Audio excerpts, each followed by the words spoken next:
Greetings and salutations, everyone. Welcome back to the Inn of Planar Crossroads, and welcome back to our Around the Hearth series. This time, I'm presenting an idea for our discussion, so you can stick around for that. We have our drinks ready. We hope you have yours ready, too.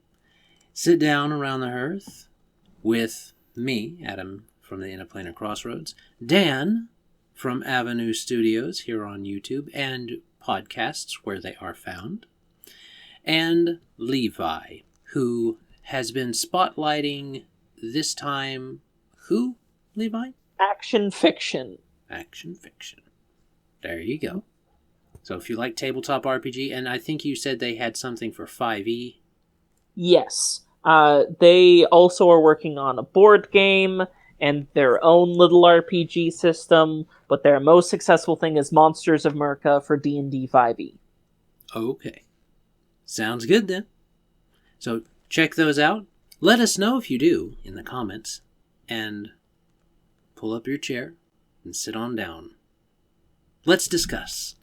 So the idea that I have is a one that can be adjusted. It's not too complicated on its face. It is the concentric circle maze. But I like mazes and things like that. But my problem with mazes is that they're usually fairly easy to solve unless you get like big and elaborate and stuff.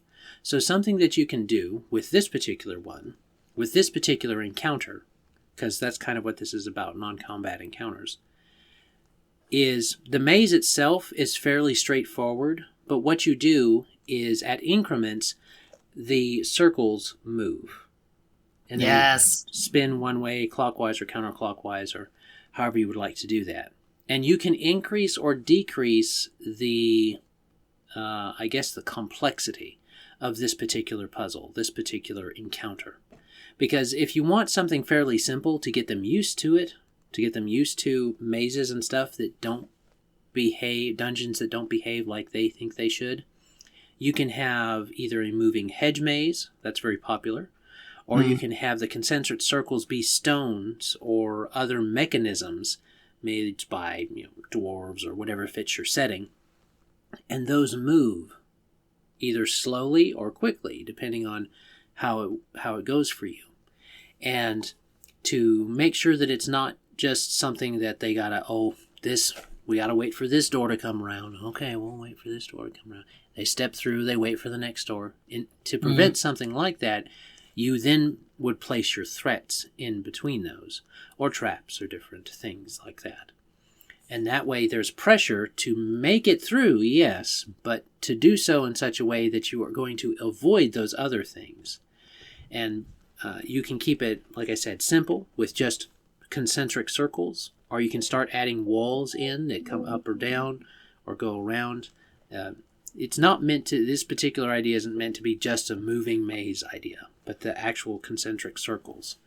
And you can present those with different, perhaps this door, when it's synced up to this one, will lead to here or there, and have actual rooms on these concentric circles so that they don't just go to the next circle and just make their way through nice and fast.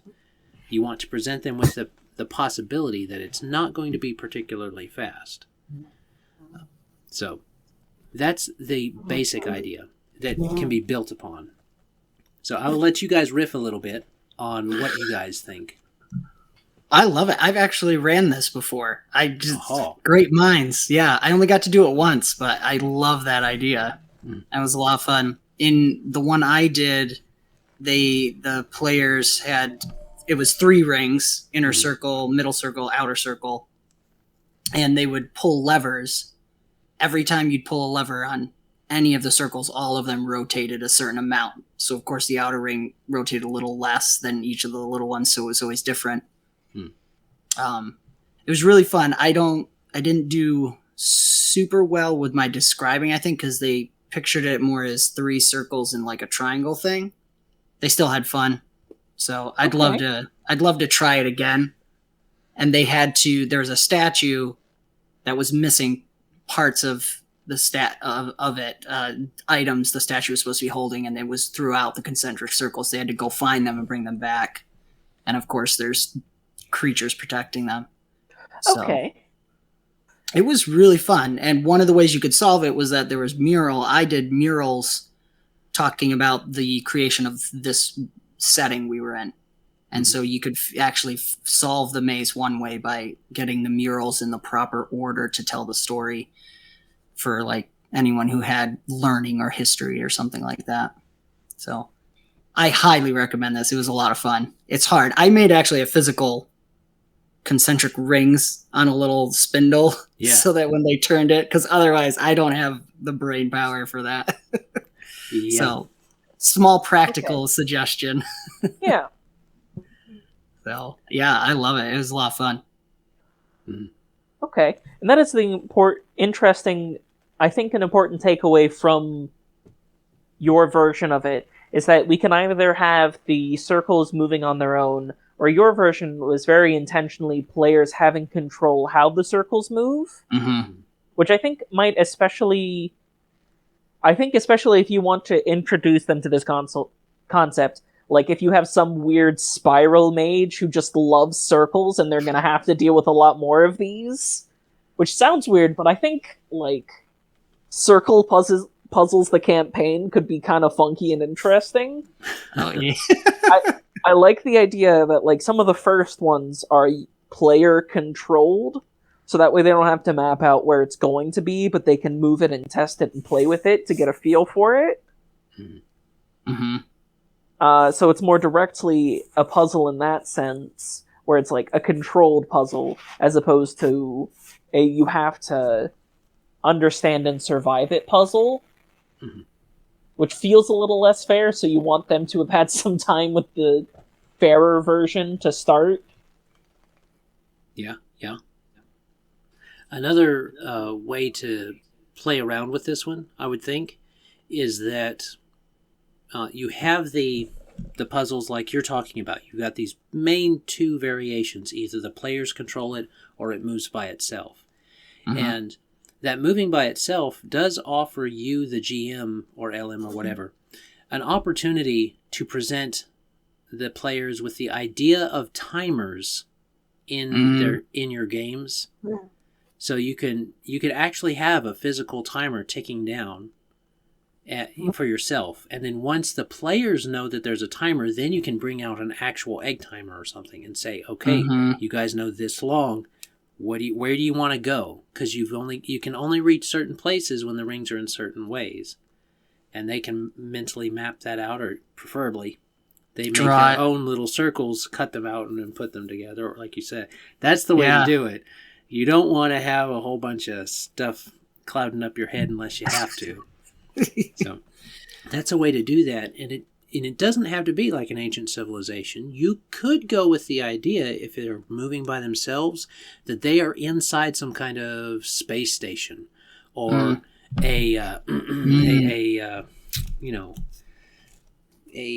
starship that's been crashed, and there's some necromantic stuff going on up there, and I'm just throwing that out there, just tossing it out. Just tossing it out there. Maybe there's some kind of power source down in there in that spiral in the center, that was actually the warp drive or something, or whatever you want to say. They take a Lich's phylactery and use all of the souls that have been stored up in there over the centuries. As a lich.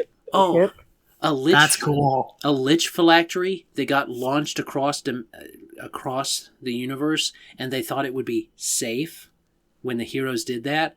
But little did the heroes know that someone found it on that other planet and based their technological space travel around the idea of passing through the void, or the space between, or the I was imagining instead of coal, you use souls of the damned, and you literally burn the soul and the essence out of them as a faster than light source, as opposed to nuclear power.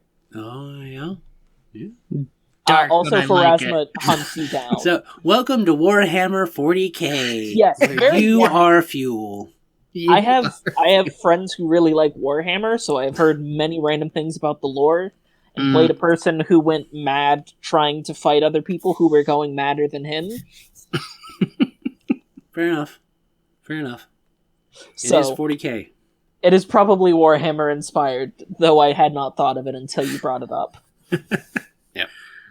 Well, I mean, Warhammer has influenced a lot of culture as far as grimdark stuff, so yeah. But it makes for a cool giant maze where there are zombies of various sorts all around. Mm-hmm. I mean, this is so great for anything, too. It's a little on the nose, but some kind of steampunk setting where it's a giant clock. And on the nose, noses can be pretty, so there you go. Yeah, absolutely. Great way to line up a punch. Right? That would be actually cool if they start figuring if they get to a spot and there's just this giant number 12, and they're like, what? Yeah. You are the hands on the clock. You are the time being counted. Oh, you could do a lot of things with that. Yeah. So there you go. Oh, you could have like an hourglass, and the concentric circles also have a 3D nature, and they are going down the hourglass.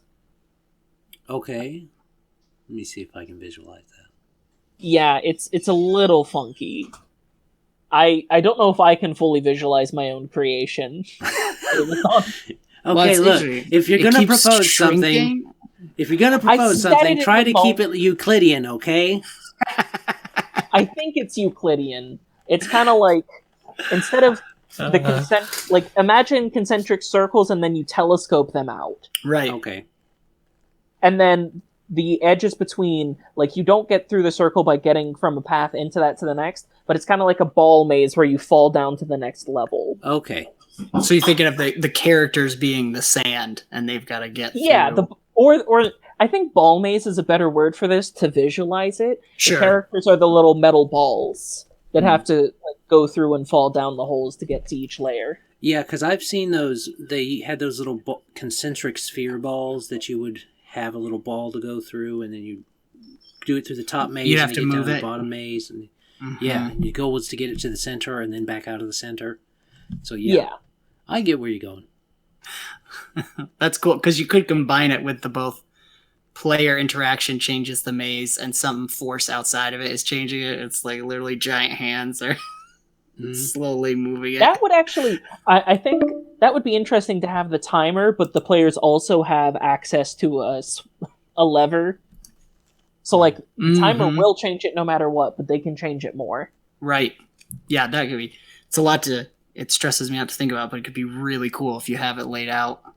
Yep. This is why I like the idea of having them have experience and practice with this type of maze. So, like, that's why I do like the idea of your crazy, weird, circle-loving mage. Because this is the sort of thing, like, in video game design, you have to get them acclimated to this for their brains to be able to properly... I would need acclimated to it to wrap my brain properly around it. Yeah. Yes. Well, that's why you would, you'd start out with that simple circle maze with three concentric circles, and then you have them make their way through that, and there's like, who's building these things? There's some guy. Maybe the maze doesn't even move at first. Yeah. It's just got it's concentric circles, and there's this person that wanders around it. Or if it's a non-threatening maze, the mage's house, the mage that likes the circles so much, that may be his house. It's just this thing that they stumble across, and then they find him, and they, I don't know, make some taboo, or he finds them interesting, and he's super powerful. He's making these things, so he's like, I'm bored, and you're entertaining. Let's have some fun. And he just pesters them every now and then through the maze. And then he's like, guys, I made a new one. You got to check it out. They're like, no. Have you learned the beauty of circles yet? Yes. We're coming right back to it. It's all a big circle. I like that, though, because you could also introduce it as just this narrative RP moment where they're in the mage's house and you're just describing them walking through this thing, so they get a little taste of it, and they're kind of like, oh, that's a quirky NPC there. And then they're slapped into one that's moving, and it's like, wait a second. Oh yeah, so they meet are him invited over for tea, and they have to solve a circle maze to leave. Yeah, so they meet him when they're early levels, And they get this, that's his house type thing, and they meet him there. And they hit it off, They're having fun. And they've heard that he's kind of quirky and kind of weird and that he's a little chaotic, but, he's all right as long as you're okay with the mage is okay with you type thing. So they make Yes. buddies. And so they go through. He may even be supplying them with an item every now and then. Thought of you while crafting this. Enjoy. And it's a ring or, something circular. Mm-hmm. And then they'll send him things like he asks them to send them coins that they find it interesting or something, something circular around, or marbles, or just all those different types of things. And as they do that, he thinks that they're really interested in circles too. So he's like, I've got to make something for my circle friends. So first we have to get to this. And then he starts... My circle of friends. My circle of friends has grown. Oh... Oh, that's so good. They get letters from him all throughout the dungeons of how happy he is that they're going to be there to enjoy and experience what he's made. I'm so glad you found it. I placed it there for you. Now, first you make sure that you monitor yourself as you're going through the maze. The walls will move, dear, and do be aware there are deadly Orknakti spiders in there, so just wanted to give you a little bit of spice in it. Enjoy! I'll be watching. If you heavily dilute it, their venom does make an excellent flavoring for tea. There you go. Oh man, I really like that too. That the narrative thing of if they send him circular stuff, he sends them back stuff, but the stuff he sends is really good. They could just send him cool looking marble. Yeah.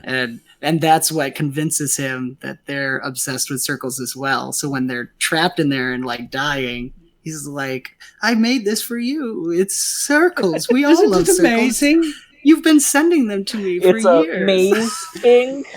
Yeah. Nice. Well done.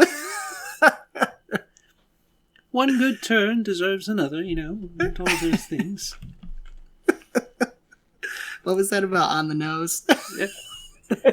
Hey, if you are making... Hey, let's face it. If you're making an NPC in your campaign who's obsessed with circles, you know what type of character he's going to be. You know he's going to make all the puns he can. Oh, he's going to be the punniest.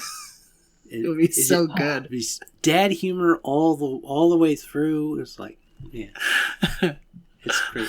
But you see, you can have this recurring NPC, and things get deadlier and deadlier, and he just doesn't catch the hint that they don't really want this.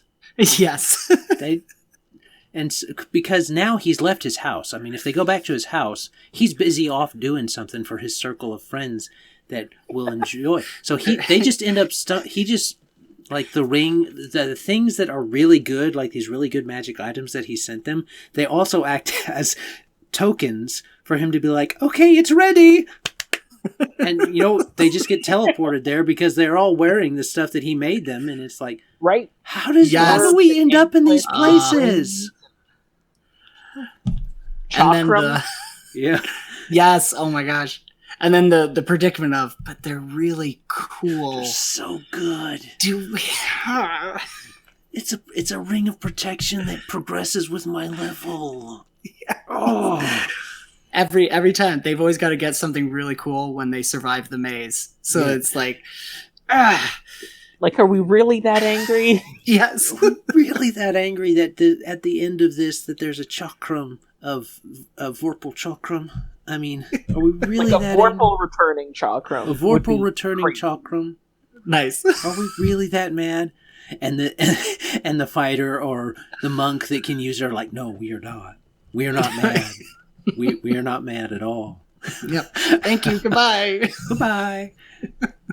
So you can have him recur and be like can't be mad at you when we get this stuff. Dang it.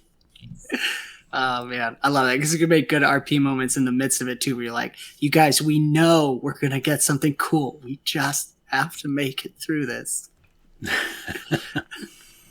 There we go. I like it. I like it too. Concentric circles, great idea. Great idea.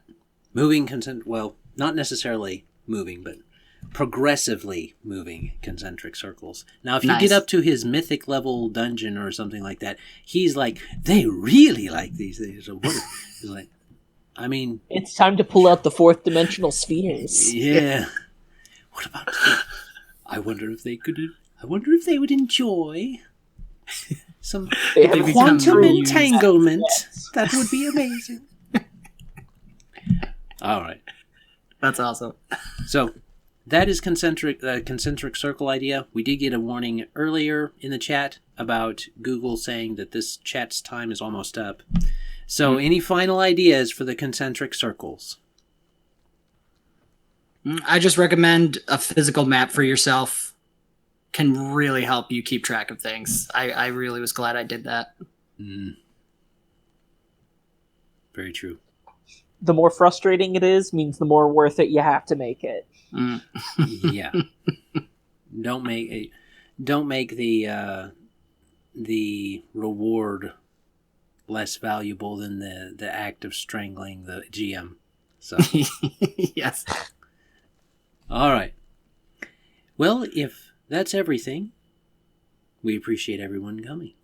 Remember to check out Avenue Studios, wherever podcasts are found, or here on YouTube. The Planar Crossroads, thanks you for coming. Remember the spotlighted 5e content by Levi, and we will try to put a link to that in the description below. I think that's everything. Do let us know how you liked this different display that I tried on this one and the last one. So they're not seeing it while we're recording, but you guys will see it. How exciting. And as always, have a great day. God bless and enjoy. Bye. Bye. Bye. This content was made possible by travelers and viewers like you. Thank you.